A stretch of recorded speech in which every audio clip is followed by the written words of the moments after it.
vous êtes là. Vous avez sans doute déjà entendu parler du Seigneur des Anneaux, mais peut-être que vous n'avez pas compris l'histoire parce que c'est beaucoup trop long et complexe. J'espère donc que cette vidéo va vous être utile. Le Seigneur des Anneaux, qu'est-ce que c'est? C'est un roman en 3 volumes de l'écrivain J.R.R. Tolkien, paru en 1954 et en 1955. Il a été adapté en trilogie cinématographique par le réalisateur Peter Jackson entre 2001 et 2003. L'univers de Tolkien est très complexe et s'étend sur plusieurs années et à travers différents âges. Chronologiquement parlant, le Hobbit s'est déroulé avant le Seigneur des Anneaux, appartenant pourtant toutes deux à la période du Troisième Âge. L'histoire que l'on connaît se déroule en Terre du Milieu et est composée de plusieurs personnages de différentes races. La race des hommes du Rohan et du Gondor avec notamment Isildur et Aragorn, des elfes de Foncombe avec Elrond et des forêts avec les Golas, des hobbits de la comté avec Frodon, Sam, Merry, Pippin et Bilbon, l'oncle de Frodon, des magiciens Gandalf et Saruman qui lui résident en Isengard, des cavaliers noirs appelés Nazgûl de Minas Morgul, des orques et des Uruk-hai qui est une version 2.0 des orques, et le Seigneur des Ténèbres, Sauron en Mordor. Avant que l'histoire que l'on connaît ne commence, 20 anneaux de pouvoir ont été forgés. 3 pour les elfes, 7 pour les nains, 9 pour les hommes et 1 pour le Seigneur des Ténèbres, forgé par Sauron lui-même dans la montagne du destin. Cet anneau, dit anneau de pouvoir, est le plus puissant des 20. Sauron veut s'en servir afin d'avoir le plein contrôle sur la Terre du Milieu. Lors d'une guerre, Isildur, fils du roi des hommes, tranche la main de Sauron, qui perd ainsi son anneau et également sa forme humaine, le réincarnant en œil qui voit tout. Cette période marque le début du Troisième Âge et de notre histoire. Au lieu de détruire l'anneau comme le lui conseille Elrond, Isildur le garde pour lui-même, ce qui le conduira à sa perte, car l'anneau de pouvoir veut toujours retourner à son maître. Pourtant, pendant des années, il demeure introuvable jusqu'à ce que le hobbit Sméagol le retrouve. L'anneau s'empare de lui, l'isole et le rend schizophrène, créant ainsi la créature dénommée Gollum. Bilbon Saquet, qui faisait une quête qui se passait dans le Hobbit donc on ne va pas en parler ici, vole l'anneau à Gollum et rentre chez lui en comté. Sauron, conscient que son anneau existe toujours, met tout en œuvre pour le retrouver. Gollum est donc capturé par des orques et, sous les cris de torture, on peut distinguer deux noms bien distincts, Comté et Saquet. L'histoire se déroule donc le jour du 111e anniversaire de Bilbon, fête à laquelle Gandalf est invité. Lorsque Bilbon disparaît subitement, le magicien comprend que l'anneau de pouvoir a été retrouvé. Il ordonne donc à Bilbon de se séparer de son anneau en le donnant à Frodon et il ordonne à ce dernier de quitter la comté pour se rendre à Foncombe afin de pouvoir préparer sa quête. 3 autres hobbits vont se joindre à lui, Sam, son jardinier, ainsi que Merry et Pippin.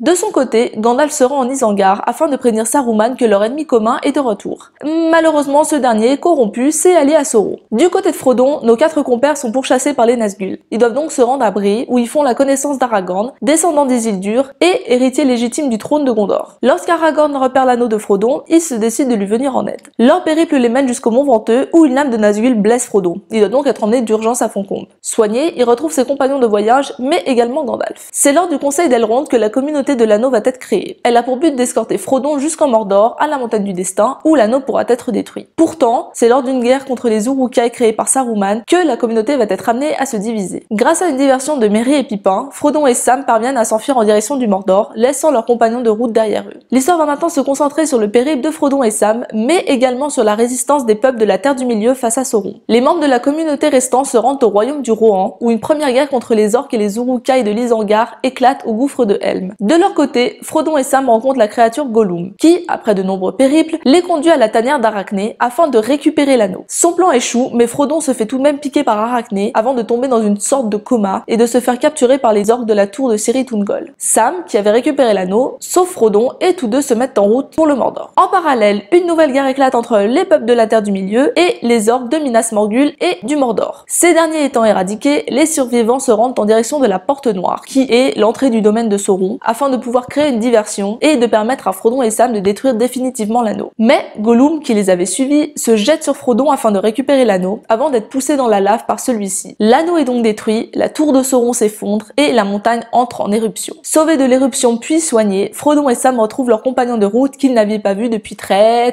longtemps. Après avoir assisté au couronnement d'Aragorn, les 4 hobbits rentrent chez eux. Dans le livre, Saruman a fait main basse sur la comté, réduisant ainsi ses habitants au rang d'esclaves, avant de se faire sauvagement assassiner. Dans le film, Saruman meurt poignardé avant de tomber de sa tour et de finir empalé. 2 ans après que l'anneau ait été détruit, Frodon quitte la Terre du Milieu en raison des nombreux traumatismes et blessures qu'il a vécus. Son départ marque la fin du Troisième Âge et également la fin de notre histoire. Voilà, j'espère que ce résumé vous a aidé à mieux comprendre l'univers complexe de Tolkien, du moins une partie. Évidemment, j'ai pas parlé de tous les personnages ni de tous les liens qu'ils avaient entre eux parce que ça aurait été beaucoup trop long et beaucoup trop compliqué. J'ai juste gardé les éléments les plus importants parce que pour moi, l'histoire pouvait se passer du reste des détails, donc qui était ami avec qui, etc. etc. J'espère également que cette nouvelle rubrique, un thème expliqué en 5 minutes, vous plaît. Quant à moi, je vous dis à bientôt pour une prochaine vidéo, peut-être, qui sait. Tchou!